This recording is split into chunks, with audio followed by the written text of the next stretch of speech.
Hey guys, I'm Jade and today I want to talk about our loved ones and how our OCD impacts them.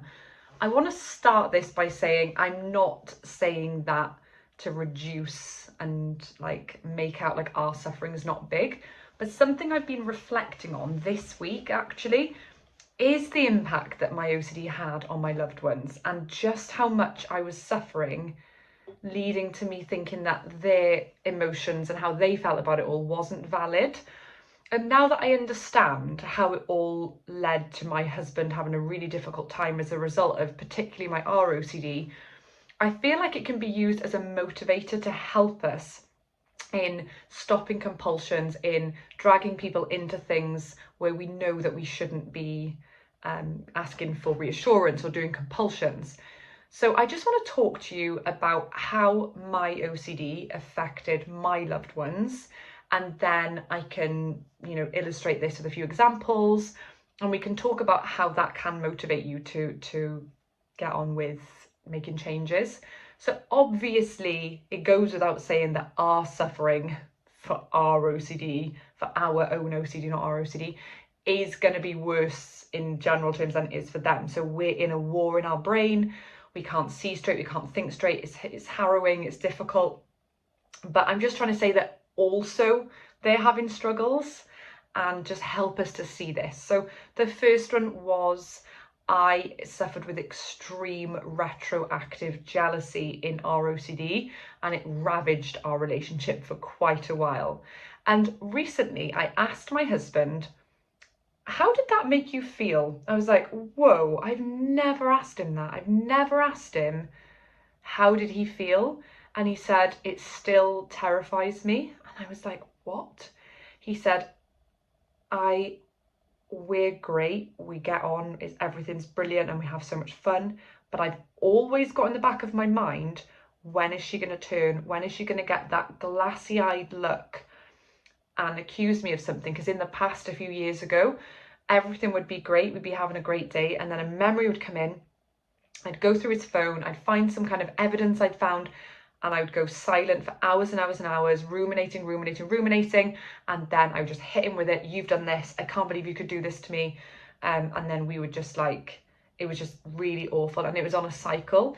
And because it felt so real to me at the time, because it was so real, I didn't even consider for a second how upsetting this would be for him. And I'm quite surprised he decided to stay with me through it all, and I'm grateful that he did, because I don't know if I would. It was seriously horrible. And so he said that it made him feel like he'd always done something wrong. And that just makes me so sad, because I consider myself a good and loyal friend to people. And so to think that my own relationship, the other person felt unsafe, is just not nice. So if you have similar compulsions to this, obviously it's about you, it's what's going on in your mind. But when your compulsions are going to actually directly make someone else unsettled, it can be motivating to just stop for a second and be like, how do I want this loved one to feel in life? Like, I'm going through all this awful stuff and I don't want to feel awful. How do I want them to feel? I'm not making your suffering about them. I'm just trying to give a helpful tool to help us stop in our tracks and go, I don't want to do this. Another one was, and at the time I couldn't see how this would be any form of a problem. It's like, get over it. I'm going through living torture. Why would you care about this? We would go on holiday and I would refuse to eat out anywhere. I just want to stay in our apartment or wherever we were staying the whole time. Can you imagine how boring that is for someone? I'm not saying that boring is the same as living in utter terror, but now that I'm living in what I would consider to be a normal panic-free life, if I had to go on holiday with someone for 2 weeks and they're like, I'm not going anywhere and neither are you, I'd be like, this is so boring. Like, what? And so that does affect someone. That's them losing out on fun times in life, and it's not nice, is it? So it's nowhere near what we're going through. But when you come out the other side, you realise it's not nice for them. And so that can just be a little bit of a push to go, do you know what?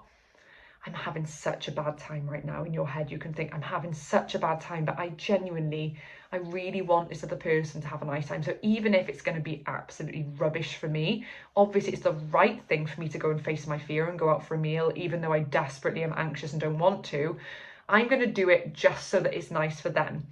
And I found this to be true with my kids, because when you have children, it's like an inherent motivator to do things you don't want to do, like kids' parties. If you have a weekend with kids' parties all weekend, it is dull. That said, I've got some really fun parent friends, so it's actually not that bad.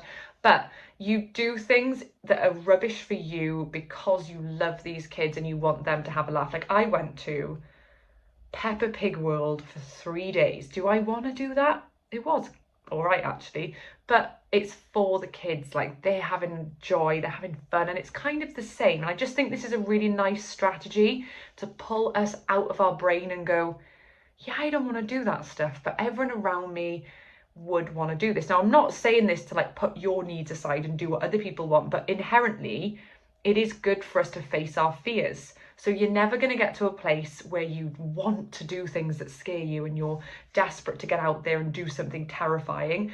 But if it's good for the person in your life, and it will be beneficial for you both because you're getting out there and doing something rather than doing nothing, I think that could be really good.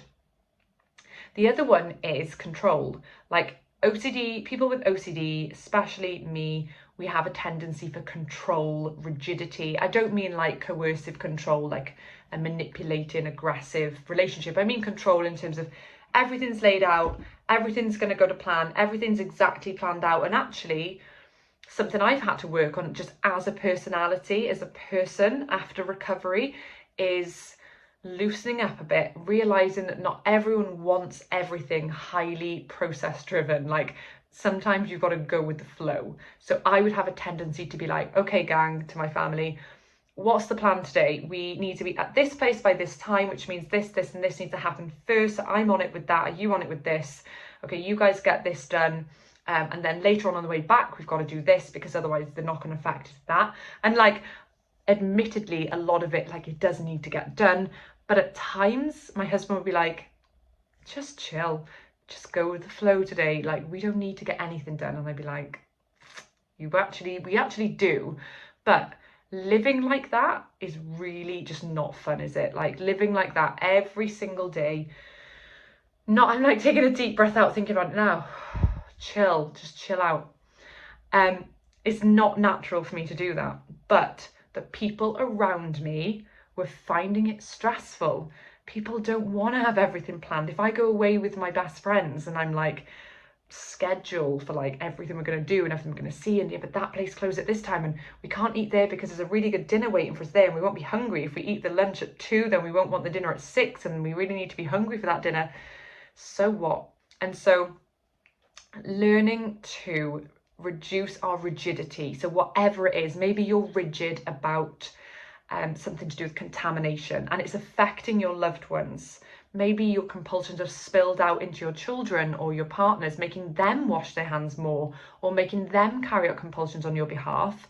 These are the sort of things that we can look at in the cold light of day and say, that's not nice for them, that's not good for them. And even though it's not terrible and terrifying and horrible like it is for me, I'm going to be motivated to be the type of person in the world that I want to be, which is, I don't want other people to feel put out and inconvenienced as a result of me. I don't want to be somebody who is like running in the door and freaking out and making everybody like put all their bags outside so they can rummage through and make sure there's nothing contaminated or whatever it is we're doing.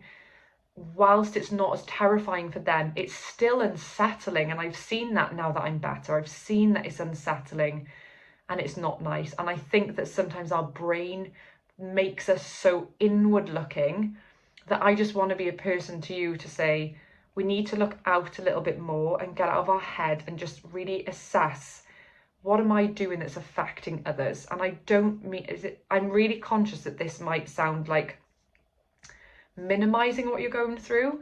I'm not meaning to do that. I'm meaning to get across that that can all be true, all the stuff we're going through, and it can have an effect on people. And so it's not all about them. And sometimes it may not be possible to immediately change all of these difficult habits, but I do think this could be a really powerful piece of the jigsaw in helping you to find that motivation and that driver to become the person you want to be.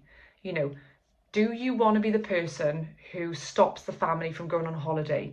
Do you want to be the person who stops the family from eating an entire food group because of your contamination concerns? Do you want to be the person whose family is constantly seeing the doctor, or who is having to drive you to A&E at 2 in the morning? Like, no judgment. I'm not judging you for those things happening. I'm just saying, is that who you want to be? Like, who do you want to be? And in one of my last videos, I said, who would you be if you didn't have OCD? I think that's such a nice thing to like reflect on. What would you be doing with your time if you weren't scared? That's the true you. Like, that's who you want to be aiming to become. You want to be doing all the things that you love. I remember when OCD first hit, when I was early teens, and I remember that it just took away everything I loved. Everything I'd loved doing, it was just like, bang, gone. You're never doing it again. And that's not true. I'm back doing the things that I loved to 100 times more today as a grown-up than I did even when I was a kid. I don't look back on my past and think, oh, everything was so great then. I think it's better now. And this is where we can all get to. And I hope that this has been like a little bit of a perspective shifter, you know, one of those that makes you think from a different angle at something. I just wanted to share it with you purely because I've been thinking about it. I'd been talking about it with my husband, and I may actually do, comment below if you think it would be useful, I may do a video with him for us to openly talk about like what it was like for him, because I found it so interesting, and actually it made me feel sad that he is still carrying a little bit of fear around what it was like for him, because he'd never wanted to make it about him ever. And so when I asked, he was like, oh yeah, it was really hard when you had severe OCD. And I was like, really? He was like, yeah, it was really hard. Like, and he was visibly like upset at the memory of it. So I'll have to ask him, like, would he be up for talking about it? Because I think it would be helpful.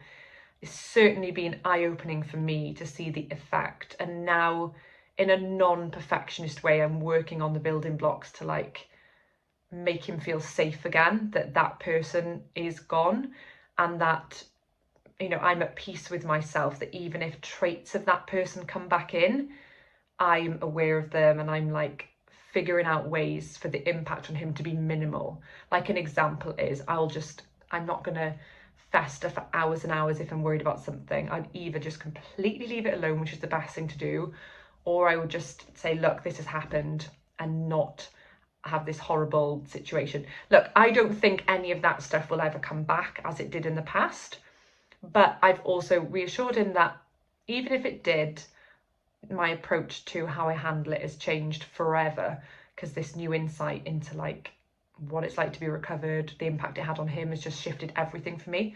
So please comment below if you have any thoughts on this, if you've experienced anything like this, and any questions for me, I will be happy to answer. Have a lovely rest of your day.